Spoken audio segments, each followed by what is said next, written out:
Hello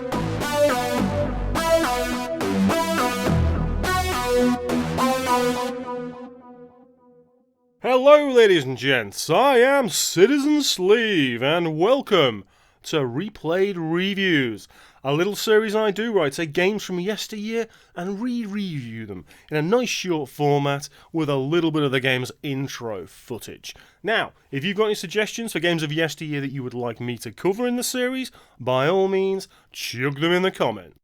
This time, Halo 4. Let's crack on, shall we? I've been playing first-person shooters since their inception, from id genre creating Castle Wolfenstein to Doom and Quake. GoldenEye gave consoles a shooter to compete with their PC brethren, but it wasn't really until Halo released on the original green monster of an Xbox that the console FPS really flourished. My friends and I latched onto Halo in a big way, enthralled by its beautiful sci-fi aesthetic and sense of discovery. Local multiplayer had us system linking Xboxes with back-to-back TVs and creating our own wonderful game modes such as Shotgun Fury. Those were the days. Fast forward by 4 further Bungie developed Halo games and we arrive at 343's first foray into the franchise, with some rather lofty expectations to fulfill. Halo 2 began Bungie's trend of ever more convoluted narratives. Don't get me wrong, I'm a fan of every Halo game in varying measures, but as the series progressed it lost its focus. Halo 3 suffered from similar narrative mishaps, although I did like the scale of battles such as taking down 2 enormous Covenant scarabs. ODST provided something a little different in the universe, with a darker and perhaps more mature aesthetic. Finally, Bungie's swan song for the series was of course Reach, and absent Master Chief allowed Bungie to delve into the origins of the Covenant's invasion. So to my review of Halo 4, and immediately the most obvious improvement is the graphics, which are quite stunning for the time. Crysis 2 was probably the best looking console game prior to Master Chief's return, but Microsoft clearly threw a blank check at 343 to push the aging 360 hardware as far as it would go. From sensational opening cutscene, Chief's incredibly detailed armour, the beautiful locales and weapon design make Halo 4 look damn impressive. And of course now in the Master Chief collection on modern hardware, it looks and runs even better than it did back then. The Covenant have been given a slightly more realistic facelift, while the design of the Promethean weapons is a joy, splitting apart into pieces and recombining when not being fired. The Prometheans themselves are not wonderfully original, but are certainly interesting and bold in design. Crawlers are the grunts of the race, with their heads acting as a single weapon and the only way to kill them. Watchers hover above the battle, healing and shielding other Prometheans, and Knights are the elite equivalents, featuring a variety of weapons and the ability to warp, which combined with the powers of the Watchers can be a bit of a nuisance on Legendary. Most of the standard vehicles, such as the Scorpion tank and the Banshee, return for the UNSC and the Covenant, although many of the more exotic vehicles from Halo 3, such as the Buzzard, are not apparent.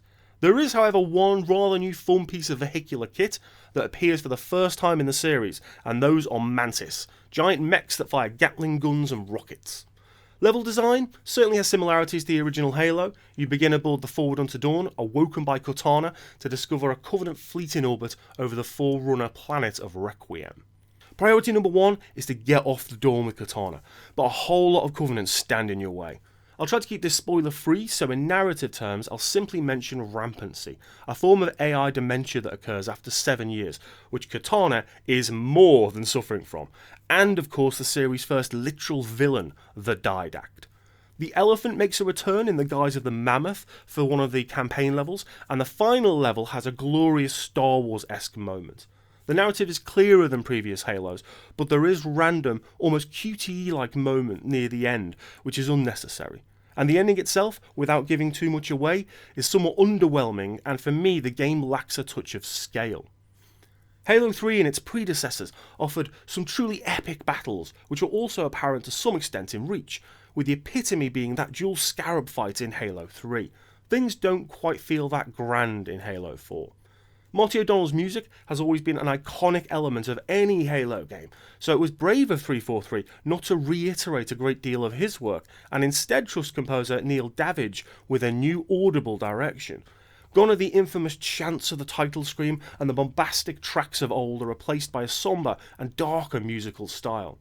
For the most part, this new direction works well, but it detracts from the scale of the game rather than building on it, and I sure do miss those chants. Perhaps not the best single-player campaign in Halo history, but It's up there kind of with 2 and ODST, I would say. It's certainly not up there with 3 and the original and Reach, but it's somewhere in the middle.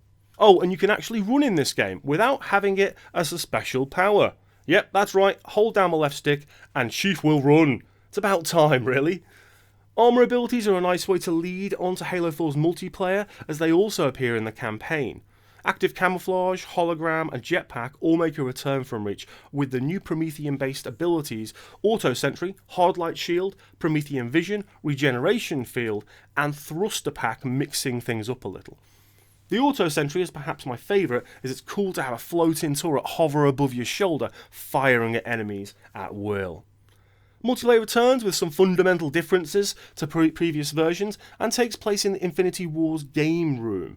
Call of Duty style customisable loadouts are now available, with similarly chosen armour perks gained from experience points, which also provide weapon unlocks. This rather alters the typical core Halo multiplayer balance, as less time is spent trying to find weapons strewn across the battlefield, allowing for quicker action. I actually prefer this new approach, as it means games are less about scrambling to find other than the standard weapon set and more about taking up effective initial positions. Game modes are more focused, with slightly less on offer than that of Reach's modes. 343 has done a wonderful job of designing maps that feel balanced and fit nicely into Halo's multiplayer ethos. Dominion rips its core mechanics from COD's domination mode. 3 bases across a map must be captured by a team and then held for the duration of the game.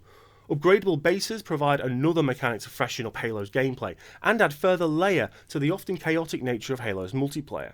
Spartan Ops episodic content takes the place of Firefight and features remnants of that mode's enemy waves. In solo or co-op, you spend 20 minutes in an action-filled mini-mission that will progress in seasons as downloadable content.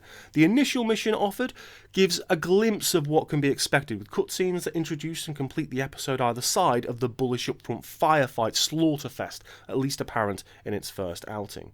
The absence of a permanent death is a touch odd, as you essentially respawn immediately in the same place, thus taking away any real sense of player danger. It's an interesting concept, and I think it's one that offers a little bit more uniqueness in the sphere of the Halo multiplayer suite.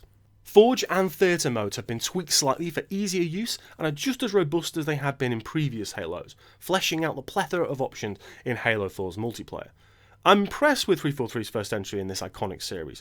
No, it's not perfect, but no game is, and despite the underwhelming ending and a lack of genuine scale, it feels like a little bit of a return for form for the returning Master Chief. The multiplayer has taken some inspiration from its best-in-class brethren for the better, while Spartan Ops is just something a little bit different and an entertaining distraction. To wrap up, Halo 4 is a decent entry into the series. No, it's not up there with the heights of the Halo franchise, your Halo 1s, your Halo 3s, maybe even Reach, but I think it's certainly better than 2 and ODST, and 5. It has a better narrative than 5, I think the campaign is stronger than 5 was. It builds upon its previous entries, the multiplayer suite is really fleshed out with a lot to do and a lot of different modes, and it looks pretty damn good.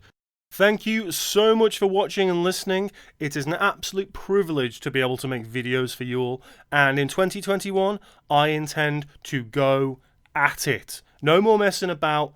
I'm going to crack on and do a bunch of stuff for you guys. Now, if there's anything you want me to do as a replayed review, any old game you think you'd like me to deconstruct and do a quick snap of, by all means, chuck those in the comments. And if you've got anything you would like me to try and do on the channel, game podcast, skits and sketches with random comedy voices, or breakdowns, or if you want me to bring back talking title screens, anything like that at all, any suggestions you've got, put them in the comments, because we want to build a community, right? We want to do stuff together and do stuff that you enjoy watching. I don't want to just do stuff for the sake of it. So if you want me to do certain things, chuck it in the comments, I'll have a gander, and I will consider it. Now, if you liked the video, hit that like button. If you didn't like the video, hit that dislike button. And if you really want to support me, sub to the channel. Get involved. Talk in the comments. Really try and spread the word and get people involved in this lovely thing we call gaming. I'll also be covering TV series and TV episodes, films, all types of different media here and there, and we also have the Last Edit Film podcast over on my other channel. So go and check that out. That's with Silver and myself, and that's where we basically take an obscure often film and just deep dive it and do a nice, lovely, long, in-depth podcast about that particular film. Now, don't forget, you can also follow me on Twitch, Citizen Sleeve over there, Citizen Sleeve over on Twitter, Facebook, and the Instagram, as it were. But I'm probably most active on Twitter.